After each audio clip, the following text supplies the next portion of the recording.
Welcome back to Cocktails and Classics. This week we watched Reservoir Dogs, the freshman film from Quentin Tarantino. Joining me this week are Zach, Ben, Cam, and I'm Dylan. At one point in the film, we learn everyone's code names, and Joe is handing them out, and Mr. Pink, played by Steve Buscemi, does not like that he has received Mr. Pink, and the discussion proceeds about, you can't let people name themselves because everyone wants to be Mr. Black. This week's drink is a coffee cocktail.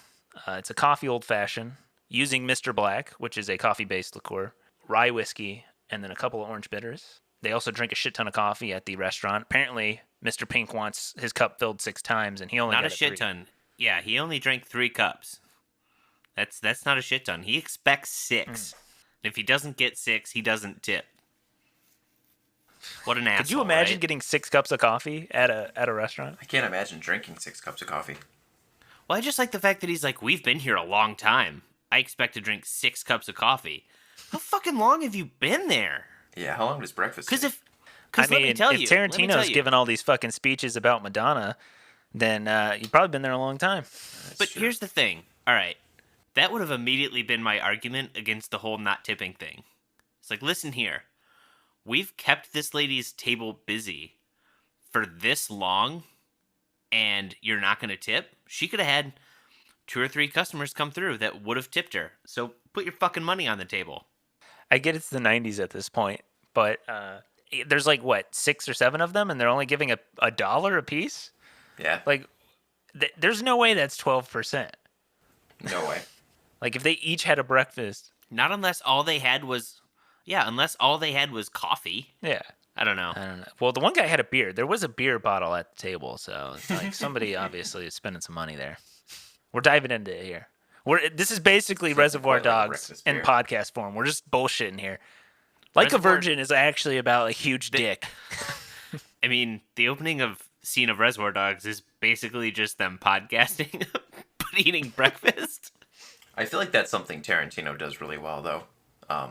Just casual dialogue can be super entertaining in a Tarantino movie. Well, fun fact, Kevin Smith said that seeing Reservoir Dogs, and namely the opening scene, really was his inspiration as a filmmaker, because he felt he didn't know how to write dialogue until he saw this movie and realized that, wait, just people bullshitting about whatever can be dialogue?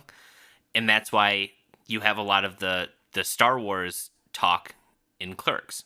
I like it, but I also like we talked about this in the other one. I don't remember if I cut it, but we kind of talked about coffee and lemonade. With the orange bitters in there and the rye, it kind of gets you that little bitter bite with the coffee taste. And then Mr. Black isn't like as sweet as Kahlua, but it is a little sweet. So, you get that sweet, you get the bitter from the coffee, you get that little citrusy bite, like sourness from orange bitters. It's great. Love it. I make these quite often. Makes me able to drink rye. Yeah, I tried to Randall this one, which I love that that's a verb, and just use coffee and not coffee liqueur, and it wasn't good. So I put a little bit of some syrup in there to kind of sweeten it up, and it's much better. So note to everyone out there, don't be like, oh, coffee liqueur, I don't have that. I'll just use coffee. No, don't do that. Save yourself the trouble. Learn from my mistake. Maple syrup is just such a great cocktail saver. If you ever make something that's bad, you can throw a couple tablespoons of maple syrup in if you need to, and it'll go down. Not even a cup, just like a couple squirts of it, just to add a little bit of sweetness, and you're good. Especially what kind if of maple syrup do you have that's squirting? Mine is usually like a slow pour. Ben's still got that vintage Aunt Jemima, when the 2018 you take the blend. bottle and you just kind of give it a squeeze. Okay, not a couple squeezes. I don't know. No, I like squirts. Dollops. Do you want to call it? My maple syrup just pours out. I don't have like a squeeze bottle one. Well, real maple syrup doesn't come in a squeeze bottle. Uh-oh. Who the fuck comes in a glass bottle? Whoa. You caught me. Well, fuck me. Ben needs Meyer syrup. Ben needs Meyer syrup. Butter-flavored cornstarch. Middle class. Corn syrup. You caught me. Pour. The Canadian fans turn this off. You got me. I'm a poor. Help me, I'm poor. Oh, God. Buy this man some maple syrup. Buy some Surfside Sips so we can get this man some maple syrup. We'll give him the $10 it requires to go to Costco and buy some. Well, he'll have to get the $60 Costco membership first, and then Buy more straws. That's true. Costco is too exclusive for me. Even Oh my God. it's like a club. I don't want to have to pay to go like get drinks at a bar. Like I don't want to cover. Just let me buy the maple syrup for $15. Come on. If you make a coffee, All right. if you make a coffee old fashioned, the recipe will be down below. Look it up. Make it. Try and find Mr. Black near you. I think it's better than Kahlua. If you can't find it, try some Kahlua. If you can't do that, coffee and simple syrup, according to Ben, will help save your cocktail. Or maple syrup if you're Zach, I guess. Just I use totally maple obliterate syrup. the cocktail and Randall it to the max. Send us a picture at Cocktails and Classics Pod on Instagram. Use the hashtag Cocktails and Classics to send us those pictures and your thoughts. We want to hear if you liked the cocktail. And if you didn't, give us a bad review. Tell us how shitty of bartenders we are. You don't have to leave us a bad review. You can just tell us. We'll do that thing where if a company is like, did you like our app?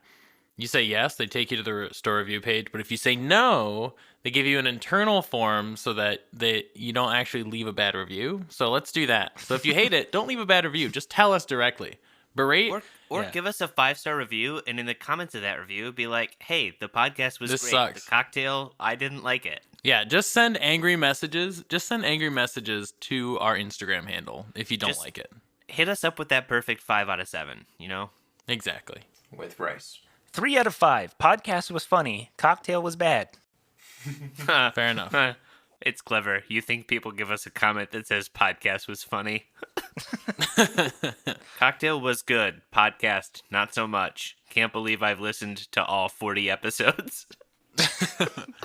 I was really committed to give them a chance. And it just Man, did not if work. they listen to all 40 and then say it sucks, then like I feel like that's the person who goes to a restaurant, eats the entire thing, and then is like, I didn't like this at all. And to the waiter get to like my try and money get a back? refund. Yeah, it's like, bro, you ate the entire sandwich. I think you're good.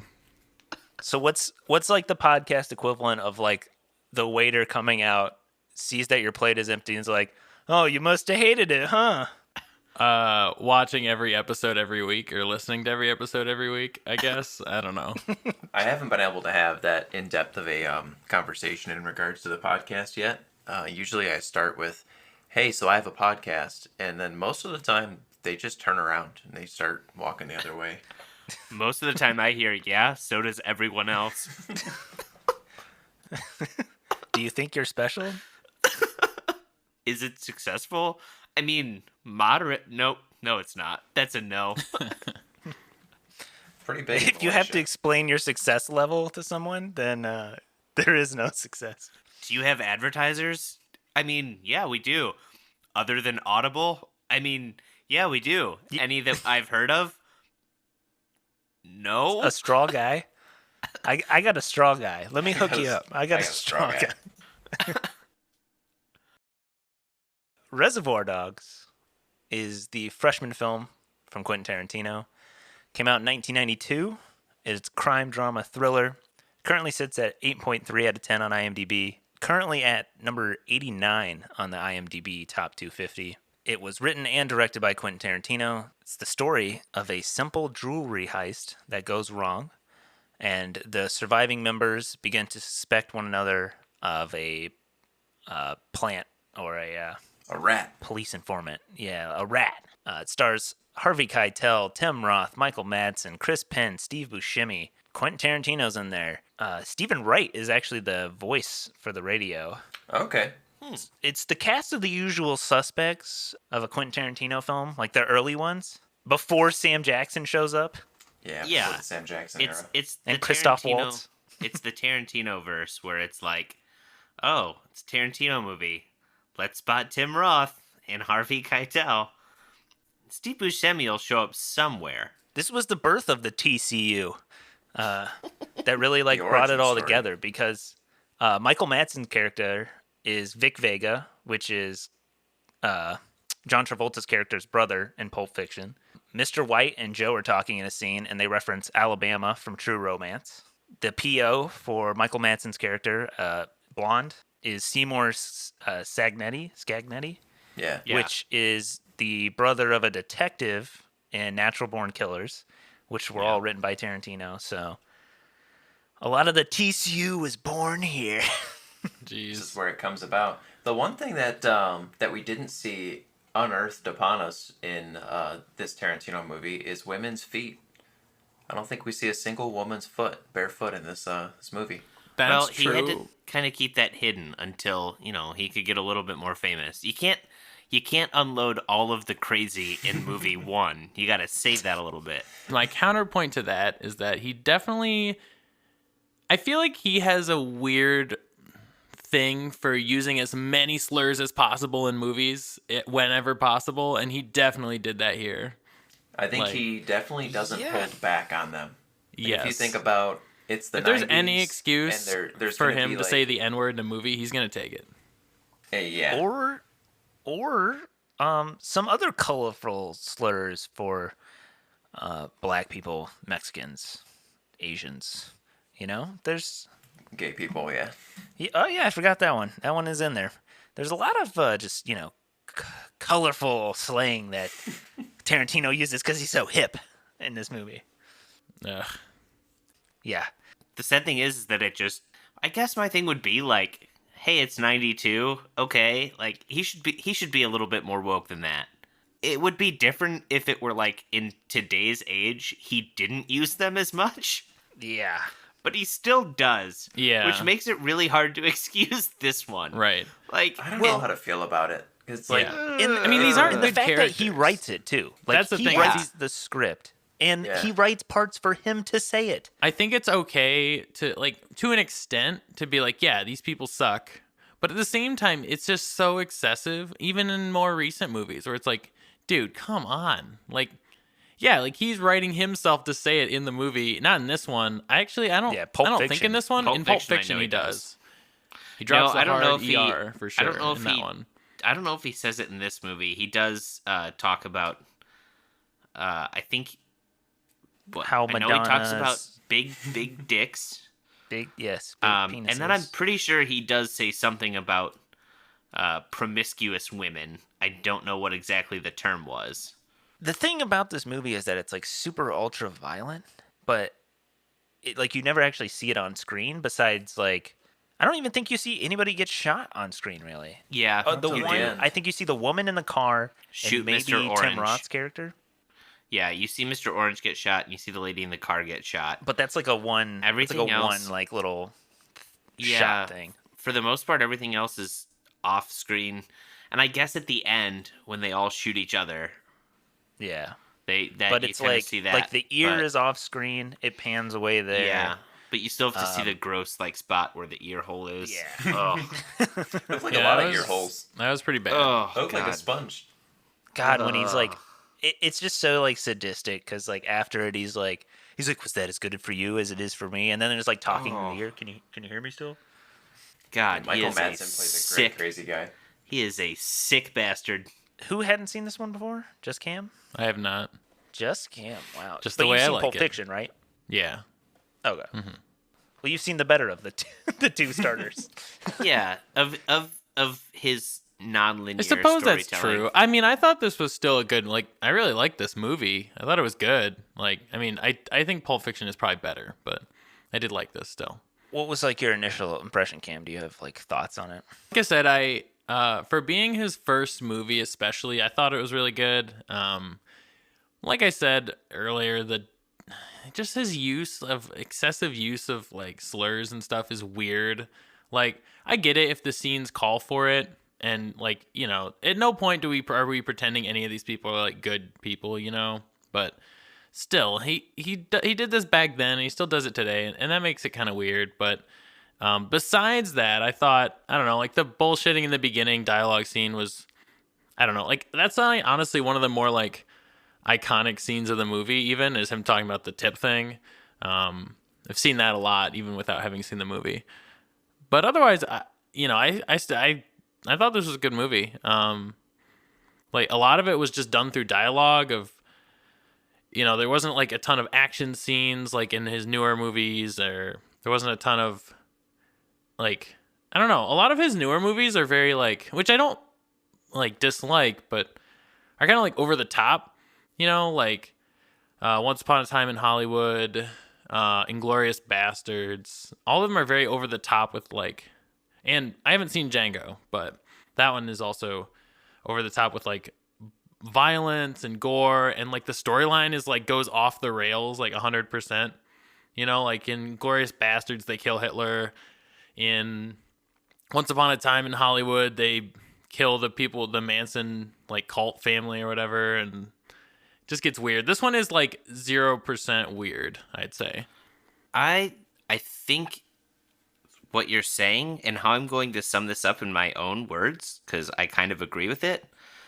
When Tarantino has to work on a budget, much better than when they're like, here's a bunch of money, go make whatever you want. Because It's he definitely couldn't a different product. he couldn't do a lot of other stuff other than use a lot of dialogue. Or I mean, realistically, there's like 3 or 4 locations in this movie: Joe's house, the cafe, the warehouse, and like the outside of the jewelry store. Yeah, some of the streets. like Los Angeles Oh, streets. and then maybe like Tim Roth's character's apartment, or in like a bar. He had a couple locations. But I mean, like, very limited location. He didn't have a huge budget, so he couldn't do a lot of like out there action sequences.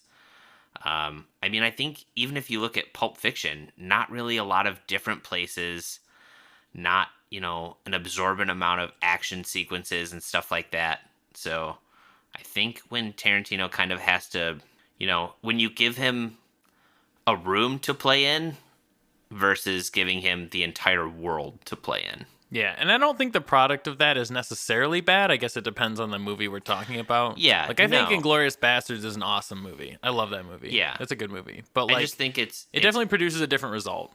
I just think it's interesting. There's I can't remember what the quote is, but basically there's been a lot of people that I've, being a huge animation nerd, people that worked on like TV shows, like action shows in the 80s and 90s, were like, we couldn't show anything actually happening, and the limitation bred creativity.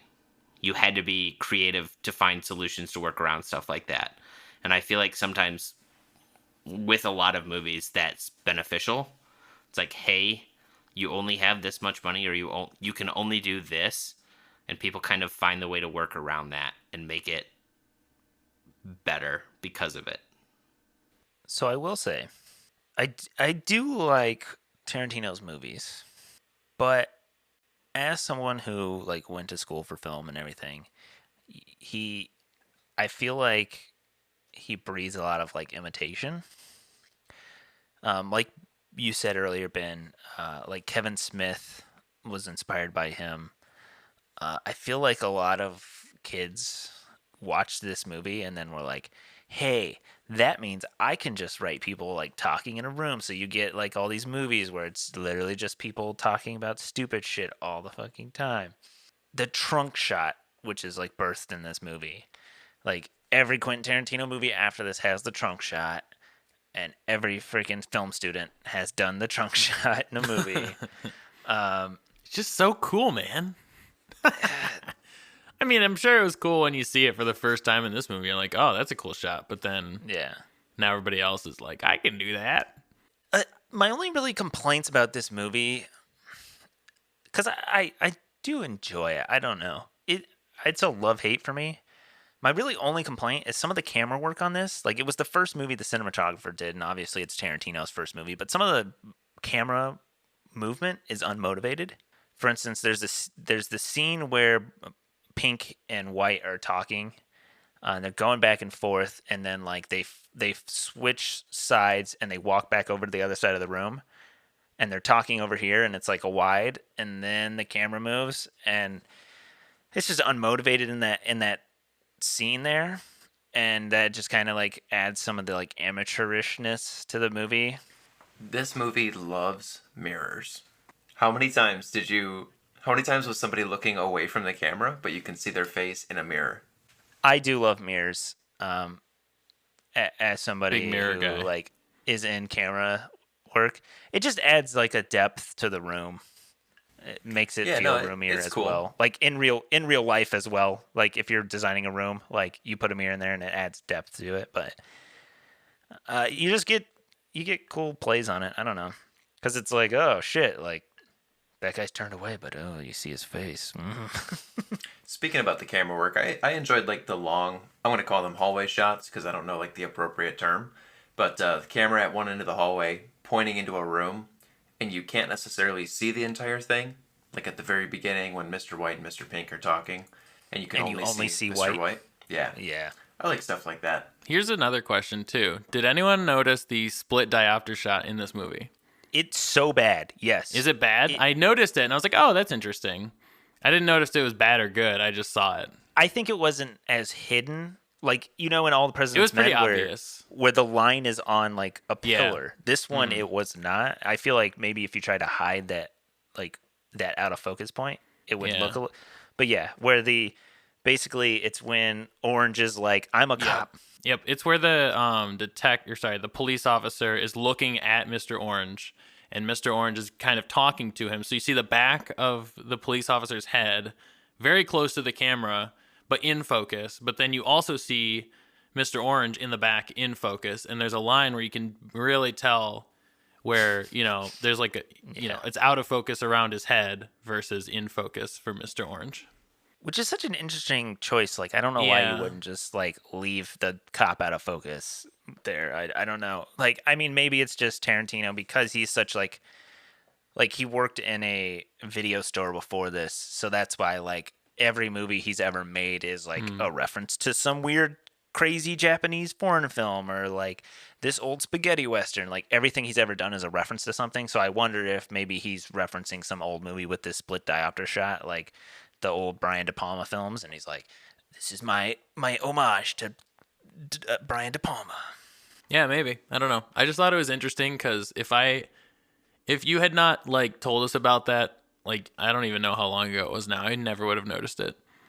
I did write down. I was like, it's a kind of a rough shot. Like it's just so I obvious. thought it was interesting. I mean, I have no critique on it from a technical standpoint, but I thought it was interesting that they chose to use it and that I could see it.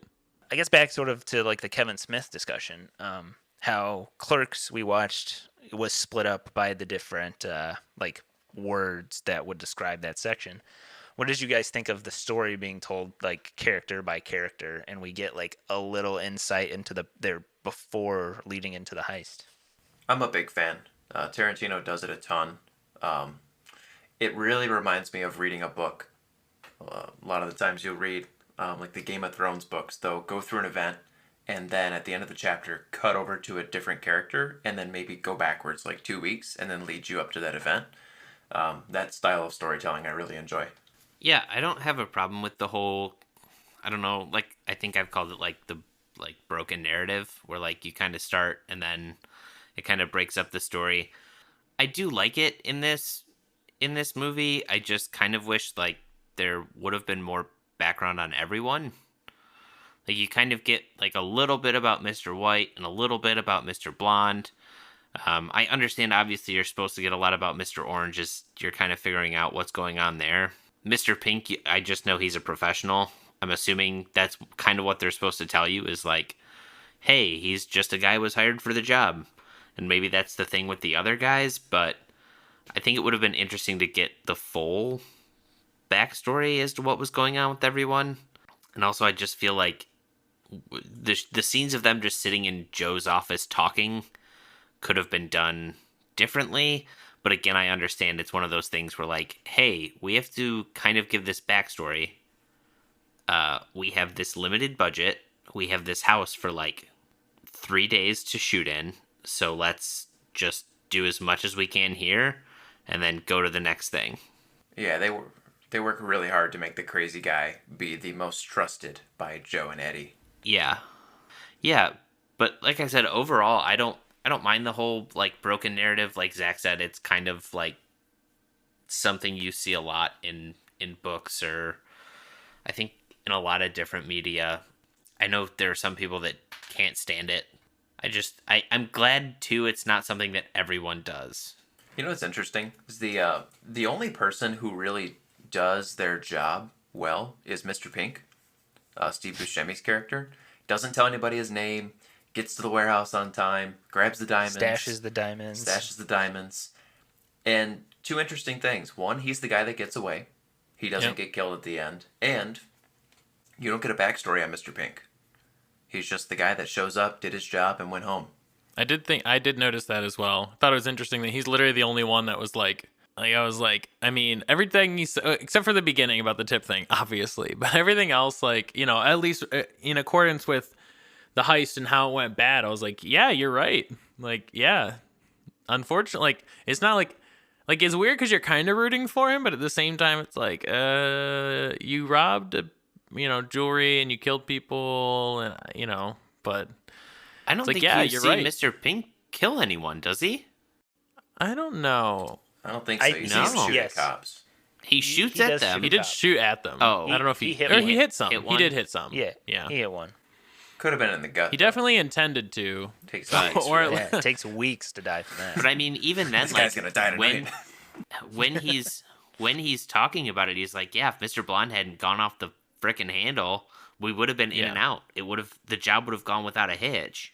The whole thing was that, like, I feel like Mr. Blonde had too much of like a personal connection to the situation too, because like, Eddie's like, oh, he's nothing but loyal to me. He's a good friend. Blah da da da. And then it's like everyone's like, he's a fucking psycho. He literally shot everyone in the jewelry store, and they're like, oh, what? I don't care. They deserved it. Okay. Yeah, I mean, I think the main thing with them at the end was like, Mr. Orange was like, he was gonna kill you all and take the diamonds, and he's like, yes, really? He did 4 years for us in jail and didn't say anything. I don't think that he would do that. Which is like, yeah, he's right. Orange was right. Orange did fuck up, but he fucked up even more when he's like, "Oh, I'm sorry, White. I'm a cop." Dude, why would you tell him that? I mean, you may have lived. Well, he felt guilty. That's what it was. He felt guilty because he stood up for him, and he shouldn't have, and he died because of it. He got shot because of it. I'm not sure he would have survived, though. The Mr. Orange, Mr. Blonde situation is a total social deduction game, and he gambled and lost. No. Yeah. It's him, and he was going to do this. That's all this movie was just early secret. I'm going to withhold this information. No, this guy definitely gave me I gave him an option of a liberal and a fascist card, and he definitely played a liberal card. You played a fascist card, so I don't think I can believe you. And he's like, oh shit, no, I fucked up. I should have just switched us. I saw Blonde vent, so yeah, we should kill Blonde. What? No, but I saw Mr. Orange literally kill someone. Yeah, but I saw him vent. So like, if you guys want to take me out next, that's fine. But we should definitely vote Blonde out now. Reservoir Dogs is kind of a resource management game, because it's really about diamonds. Management games. You have to manage diamonds and psychopathy. Everything when you boil down to it is a resource management game. Well, yeah, because you got to manage your ears, how much gas you keep. Yeah. Mm-hmm. How many cops you put in the trunk of your because, car? Mr. Pink shoots like I noticed 30 that too. bullets. With him getting into the car, like after that happened, I was like, "Holy shit! He just shot like 20 bullets in that pistol. There's no way." Did you notice in the shot where it's Mr. Pink looking at the camera, shooting at the cops around the corner, and he's just pulling the trigger like crazy? You can actually watch the slide lock on his gun because it's out of ammo. And then it's a quick cutaway and back, and then he's popping off another 20 rounds. That's no funny. time to reload. Yeah, dude shot like 20 or 30 bullets or whatever from his like, I don't know what's the clip size of those things, like 10 bullets, something like that. Yeah, it's probably like 10 or 11. I would say, like, I think it's 10, and then usually there's 10 and 1 in the chamber. Yeah. Even so, like whatever. If we take 11, it's like the dude would have had to reload like twice or 3 times over. Maybe he went the Mr. Orange route and just had, or the Mr. White route and had multiple pistols, and he just quick changed, Somehow I doubt it. So anyways, I start blasting. Anyway, they started blasting. They do a really great job with the sound editing in this one. Like at that scene, after Pink just kind of books it, you can like hear outside the sirens come. Like he's trying to start the car, the sirens come.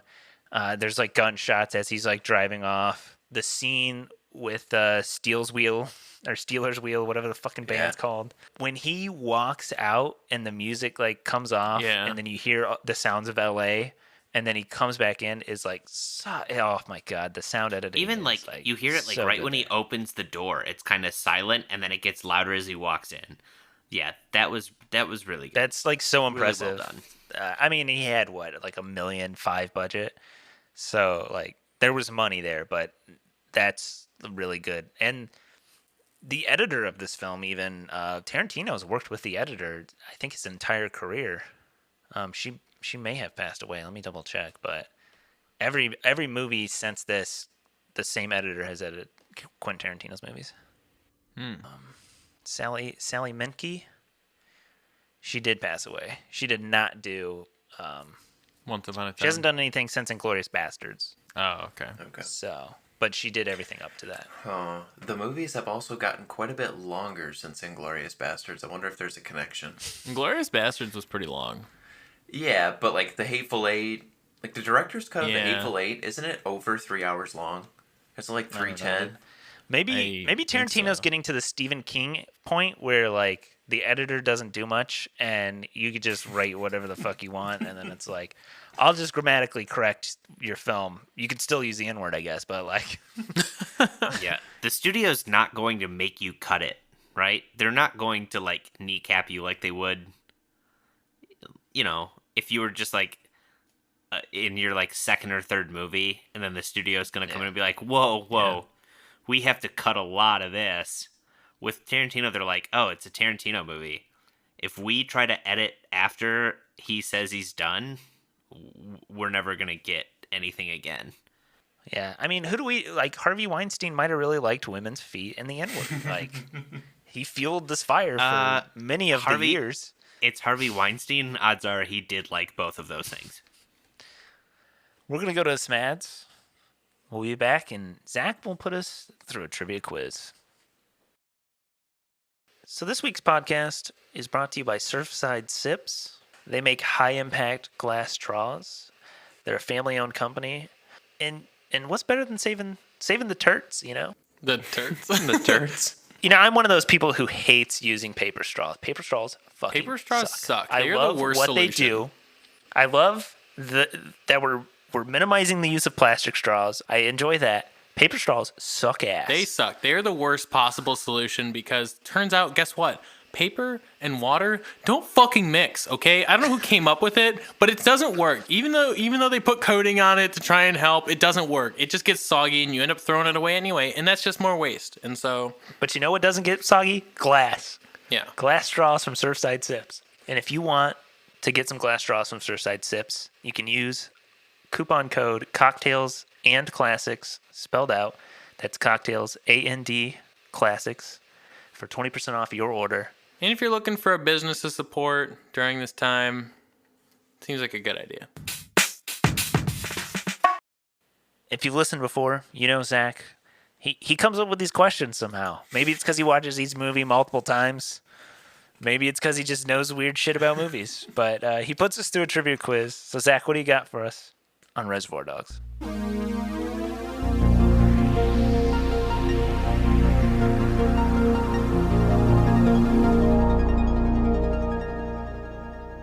We're gonna hit the ground running. Question 1. We liked the early beginning dialogue, and it's really popular in the movie. If you listen close, you can answer this question. According to Mr. Blue, how many dicks did the Virgin take in Like a Virgin? Is it? Oh, I have to give you options. I was going to say, we getting options here? Is this just freeform responses? Just give me your best guess. Is it A, 5, B, 9, or C, 14? I think it's 9. I'm pretty confident it's 9. I'm going to say 9. I also believe it's 9. Yeah, so before you gave us the options, I was going to say 9, and then when you said it, I locked that in. Dope. It is 9 dicks. The He doesn't. woman. He doesn't say 9 though. He only says doesn't. like He 6, says- right? He does say all 9. He says dick, dick, dick, dick, dick, dick, dick, dick, dick, but 9 times. Oh, okay. I thought I heard like 6. I didn't like sit there and count them out. I wasn't like counting dicks. I was counting Like- dicks. Like I was trying to go to sleep and it was just dicks hopping over a fence. But like, So Zach, I have tip, to by the ask: way. Did you throw the 14 in there It's for like any? Wasn't that No. the Clerks? No, Clerks was 37, wasn't it? 37. Yeah, Yeah, it was a lot of dicks. Oh, a lot more than should've- 9. how more than 9? Maybe that's where Kevin Smith got inspired for all those dicks, though. Maybe. Could be. Is it Alrighty. an homage? Let's look it up. So everybody has a point. We'll stick with a similar scene, still at the breakfast table, for question number 2. Assuming a 15% tip, how much was breakfast at the beginning of the movie?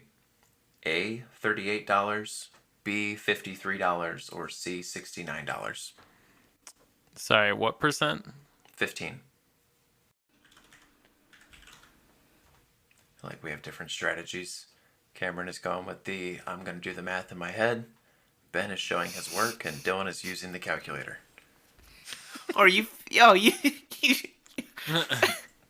Are you seriously using a calculator? Sorry, can you, got can Wait, you what were- repeat what were the can you options here? repeat them again? Yes. Can you repeat the answers? A, 38, B, 53, or C, 69? I have my answer.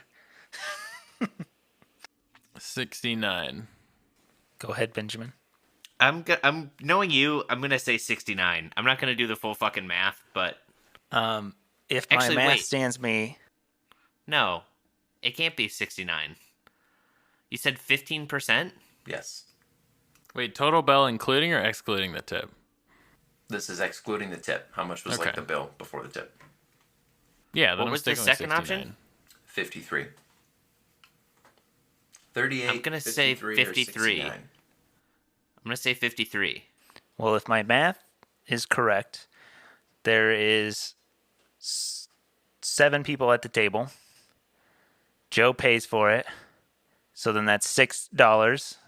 And $6 is 15% of 38. So A, 36? No. Oh, no. There are 8 people at the table. It's Mr. White, Blonde, Pink, Brown, Blue, Orange, Joe, and Eddie. So if $1 per person is fair, and that's a 15% tip, So it's B. that means that the bill was roughly $53.33. Yeah, 69 meant 69 would have been would have only been I like thought 10%. for some reason I thought there was I don't know why. I think I got 12% mixed in my head or something. They So- do. 'cause They that's the say number I went off 12%. of. Yeah, I didn't say 12%. I thought it was $12 and not percent, I miscounted a color, apparently. I think I missed brown. Quentin Tarantino, because he's only in there for like fucking 2 seconds. He's the Yeah, one talking about all the dicks. That's the guy you I know. forget? Not Yeah. Mr. Blue. Well, I the should guy have who forgot doesn't Blue fucking because talk. goddamn Blue's in the movie for a whole one scene. Half There's a second, good story yeah. behind that. Is that guy got fired like 3 days into filming. He got in a fight with Tarantino, and Tarantino fired him. Oh my god. And then they're just like, he's dead. I don't know. Hence, he's either dead or he's alive, or he's with the cops or he's not. I wonder if that was written post them firing his ass. So if my math is correct, Ben has a 1-point lead. Ben's got 2 points. Yeah. Cam and Dylan have 1 apiece. Your math is correct. Mine is not. Somebody's got to be around here, Just me and Ben backpacking this math thing. Question number 3. Being our first Tarantino movie, I thought I would take us into the Tarantino-verse. This movie is the first time that we hear a radio ad for Jack Rabbit Slims, which is a fictional restaurant that Tarantino reuses, most famously in Pulp Fiction, but there's little tidbits of it throughout the Tarantino-verse. Jack Rabbit Slims is famous for their milkshakes. How much does a milkshake cost at Jack Rabbit Slims? Is What it the A, $3, B, $4, or C, $5? So, follow-up questions. Is this is this a fictional place or a real place? It's a fictional restaurant. Gotcha. Tarantino uses it a bunch of times in the Okay. Tarantino-verse. Where is the fictional restaurant located? Where does the dollar value come from? What year? I guess it depends on the movie. Right. So where did you get your figures from? From this one. Oh. They Okay. literally say it in Pulp Fiction. They say how much a milkshake costs. They do. If you know Pulp Fiction, this one is it's an easy one. Oh no, Ben Ben- is a Ben Pulp thinks he Fiction knows. sweat. John Travolta's Which got a if line they're about it. if they're all connected, means Mr. Pink apparently didn't have a good time trying to scalp those diamonds because now he works as a waiter dressed like Buddy Holly. Yes. And Mr. Orange did not die, but then also went on later to commit petty crimes. To Yeah. try to get the diamonds back. Apparently that's how it works. Maybe he thought that's what's in the briefcase. It's the diamonds. We've come full circle. So You said it was 2, 3, or 4 know, were the options? 3, 4, or 5. 3, 4, or 5. Okay. So Ben, go first because you're in the lead. Okay, it's a $5 milkshake. That's expensive. Really? John Travolta thought so too. It is L.A. You know, LA. $5 in the 90s? Jeez, that's insane. I'm gonna go $4. I mean, I guess I'm gonna go $4 as well. Just I don't know. I mean, I'm sure it's 5, but It is 5. Vince Vega. $5 for a milkshake? Vic Vega's brother in Pulp Fiction says that line. So that that is insane. is Ben with the win. Even today, I'd be like, "What the fuck?" Ben, who is dominating season 2. Woo! Ben has an earpiece in his ear. Is he dominating?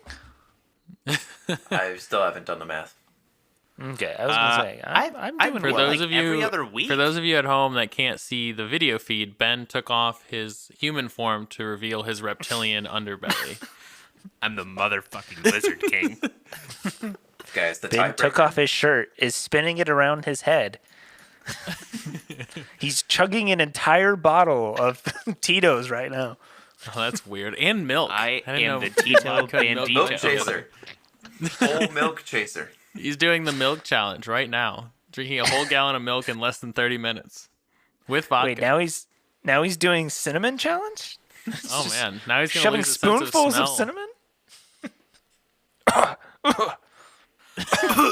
Are you faking him doing it? Oh my god. See, they don't know because they can't see the video feed. Right, Ben they is can't see the having a video. hard time going over here. For all they know, you are currently ingesting a spoonful of cinnamon. There's 9 penises that just appeared on Ben's camera. It's okay. Like a I won't feel that. virgin for feel the that at very first time. It has to be one that's so big that it hurts, that it shocks me. You know, Madonna like publicly wrote Tarantino a letter telling him that Like a Virgin is about true love. It's not about sex. Oh really? Which I don't understand how you can make that argument. It's clearly about sex. All right. One other thing before I know we're gonna get into reviews and that here. I did just want to touch on the soundtrack to this movie. I do love the fact that they used the whatever 70s, super 70s radio show basically to help tie in the soundtrack. But they did a really good job with using songs from that era to do the movie. It reminded me a lot now, because I hadn't seen this movie in a while, of very similar to how Guardians did it. Yeah. This movie was made on a super small budget, which I was wondering, is it cheaper when you're making a movie to like put in a bunch of hit songs and then get the rights to them, or to have somebody compose a score for you? They're two separate things, because a score is the music that is not like directly like playing in the movie, and then like a soundtrack would be songs that you like license and like.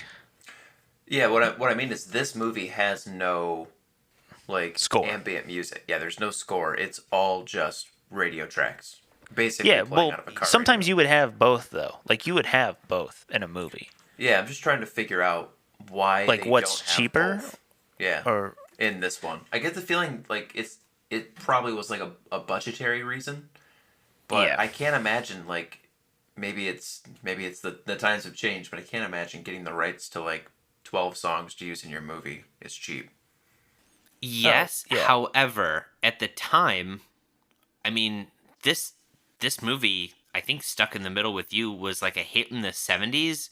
By the time this came out, no one knew that song. I think it's the same thing with like Hooked on a Feeling. Ooga Like, chaka, ooga this- chaka.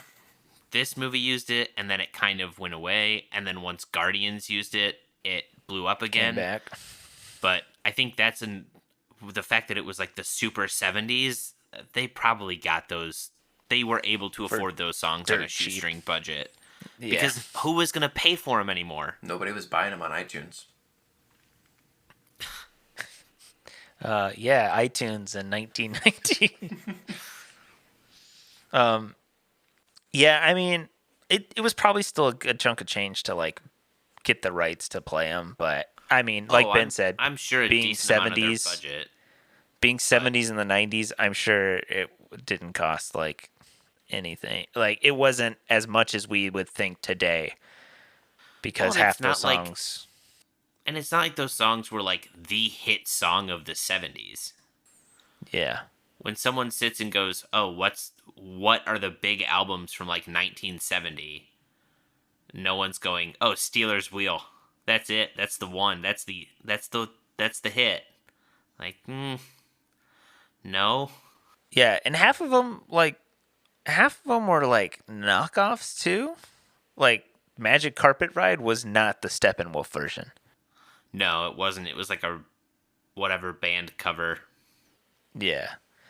Which it looks like there's a few of those. Like Bedlam is what they have on the soundtrack as who did Magic Carpet Ride. They also did Harvest Moon on the soundtrack. So, it looks like, honestly, all you had to do was Hooked on a Feeling, Lime in the Coconut, Stuck in the Middle with You, and then I Got You, and Little Green Bag. Yeah. Those are like the... So you had to license 5 songs? Those of us who have seen this film, we wrote down our ratings based off memory and nostalgia. And I want to know if that rating has changed or not. Cam, you're the only one that hasn't seen it. This is the reason True. we started the whole podcast. So, Yeah, this is season it. 2, you'll Prime go time. first. Getting back to our Let's roots. hear it. What did you think? Back to our roots. Quick, someone post a video. So I've seen only a handful of other Tarantino movies, I think. I don't know, ones that I've seen that come to mind, Pulp Fiction. God, we were literally just talking about it. Inglourious Bastards, Once Upon a Time in Hollywood, and this. I don't think I've seen the other ones. I thought this was a good movie. I mean, I think it speaks to his quality of a director that... I mean, most of the movies he puts out are pretty good. Like, we looked at the rankings, and his lowest ranked movie out of the 9 was like 7 out of 10. I mean, that's not awesome, but like, that's, to have your worst movie be rated a 7, like, go see what Michael Bay's worst movie is, I'm sure. And, you'll see something a lot worse. It's a I'm 10. sure. His lowest is a 10? Michael Yeah, I'm Bay sure. only makes great movies if you love Only explosions. makes bangers. Yeah. He only Literally. makes 800 Transformer movies. Literally, he only makes bangers because things always go They all bang explode. in his movie. But yeah, I mean, the weird thing about Tarantino, like we've talked about, is just his weird use of slurs a lot. Like, again, I get that, like, these aren't good characters, and that's fine, but it's so odd to me. His, like, weird, like, I don't know, obsession with including, like, really, he's like an edgy 14-year-old writing movies, but he gets, like, millions of dollars to do it a lot of the time. At least in terms of, like, some of the dialogue. But that said, a lot of the dialogue in this movie, without that stuff, is pretty good. And I thought he did a really good job of telling a story within 3-4 rooms. And the plot was entertaining, and I honestly didn't see it coming that Orange was the cop. So I liked it. I'm actually going to give it an 8. I thought it was a good movie. And I'd probably watch it again in the future, although I'd probably watch a different Tarantino movie I haven't seen yet. Going in, I gave this movie an 8. I think it's a good first film. I know I kind of talked poorly of it, we'll say that. With like some of the weird audio things, but also the great audio, like mixing and editing and post. Some of the unmotivated camera work kind of bothered me. The weird split diopter. But the acting, I think the acting really props this movie up a lot. I think the entire cast is great.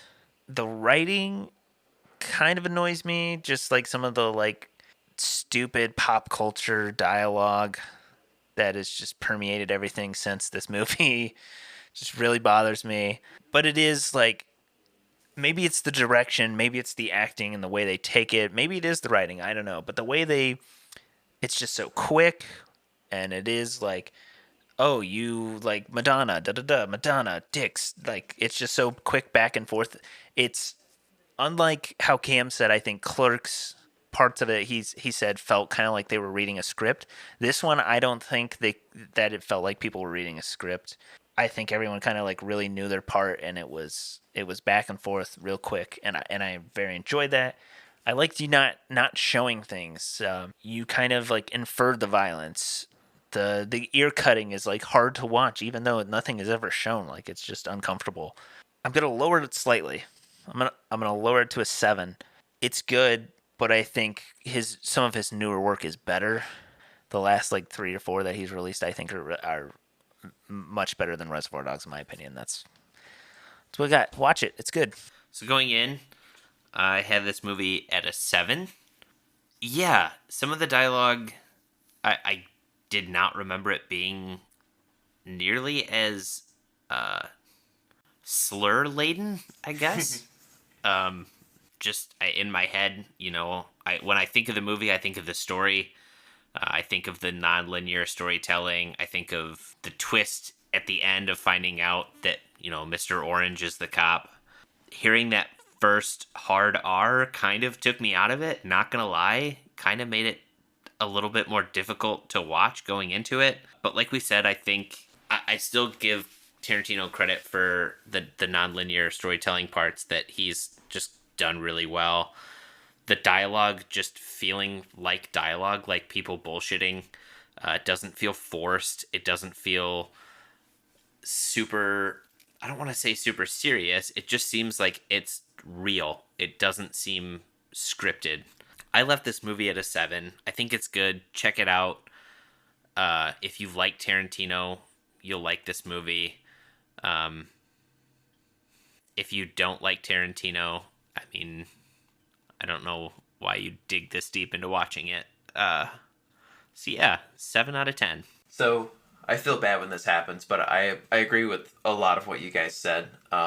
Speaking of Ben's point about Tarantino things, I think that this is like a perfect, what is Quentin Tarantino? Watch Reservoir Dogs, because you get a little flavor of everything. The like out You of said there time was no feet storytelling.